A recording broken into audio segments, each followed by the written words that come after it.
Friends, छायाज किचनमध्ये आपल्या सर्वांचे खूप खूप स्वागत आहे। आज मी झटपट बनणारी रेसिपी तुमच्यासोबत शेअर करणार आहे। चला तर मग रेसिपीला सुरुवात करूया। आज आपण ओल्या नारळाची खीर बनवणार आहोत। त्यासाठी येथे मी 1 लिटर दूध घेतलेलं आहे। सुरुवातीला आपण दूध गरम करण्यासाठी ठेवून देऊया। मीडियम गॅस फ्लेमवर दूध गरम करण्यासाठी ठेवलं होतं। बघू शकता दुधाला छान उकळी आलेली आहे। आता याला हलवून घेऊया आणि गॅसची फ्लेम मी आता कमी केलेली आहे। येथे मी 1 वाटी ओल्या नारळाचा किस घेतला आहे। बदाम, काजू आणि पिस्ता घेतलेला आहे। येथे मी वाटीमध्ये 7-8 काजू घेतले आहेत। हे काजू मिक्सर जारमध्ये याची पावडर तयार करून घेणार आहे। येथे तुम्ही हे काजू भिजून पण घेऊ शकता आणि याची फाईन पेस्ट तयार करून घेऊ शकता। काजू मी मिक्सर जारमध्ये बारीक वाटून घेतले आहेत। आता हे वाटीमध्ये काढून घेऊया।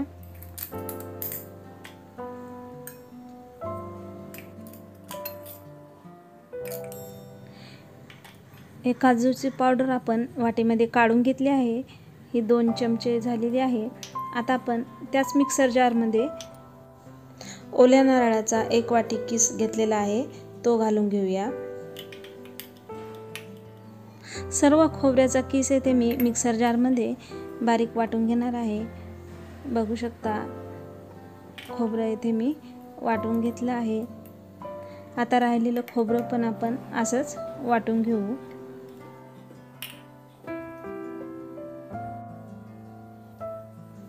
येथे मी सर्व खोबऱ्याचा किस मिक्सर जारमध्ये वाटून घेतला आहे।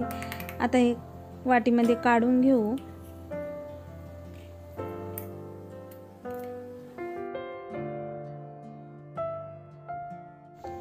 मिक्सर जारमध्ये इलायची आणि 2 चमचे साखर हे एकत्र बारीक वाटून घेऊया।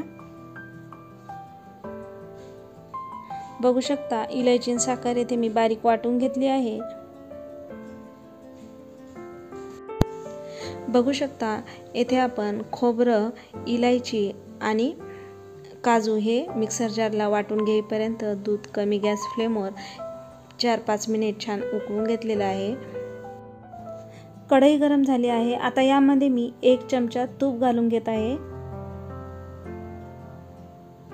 आता या तुपामध्ये आपण काजू, बदाम आणि पिस्ता हे मिनिटभर छान भाजून घेऊया।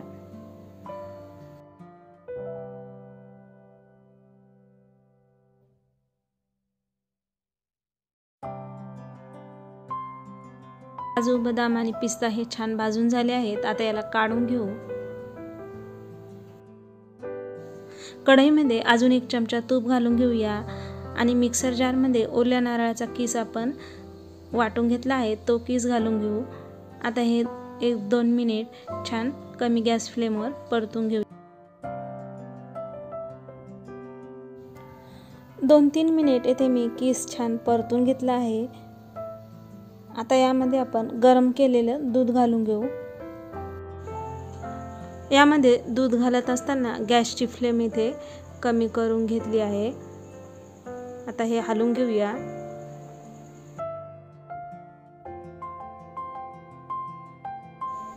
आता यामध्ये आपण 2 चमचे साखर आणि इलायची ही बारीक करून घेतली आहे, ती घालून घेऊया आणि हे हलवून घेऊ।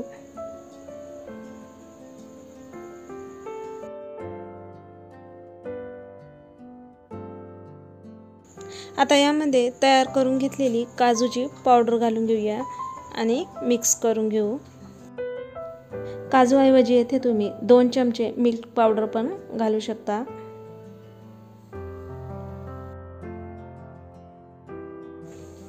दोन 3 मिनिटांनंतर आता यामध्ये आपण काजू, बदाम आणि पिस्ता हे बारीक कट करून घेतलेले आहेत, ते घालून घेऊ आणि हे हलवून घेऊया। आता यामध्ये आपण अर्धी वाटी साखर घालून घेऊ। तुम्ही तुमच्या आवडीनुसार इथे साखर कमी जास्त घालू शकता।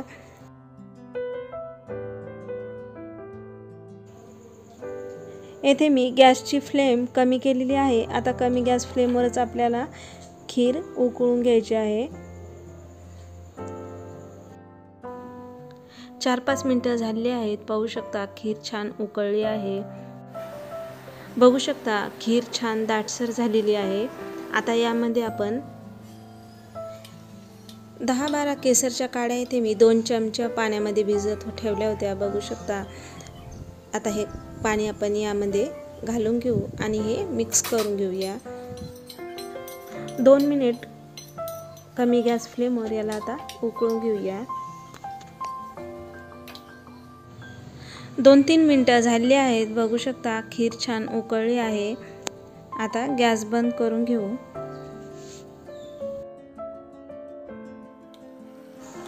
बघू शकता दाटसर अशी खीर आपली तयार आहे. खूप छान झाली आहे. आता सर्व करून घेऊया.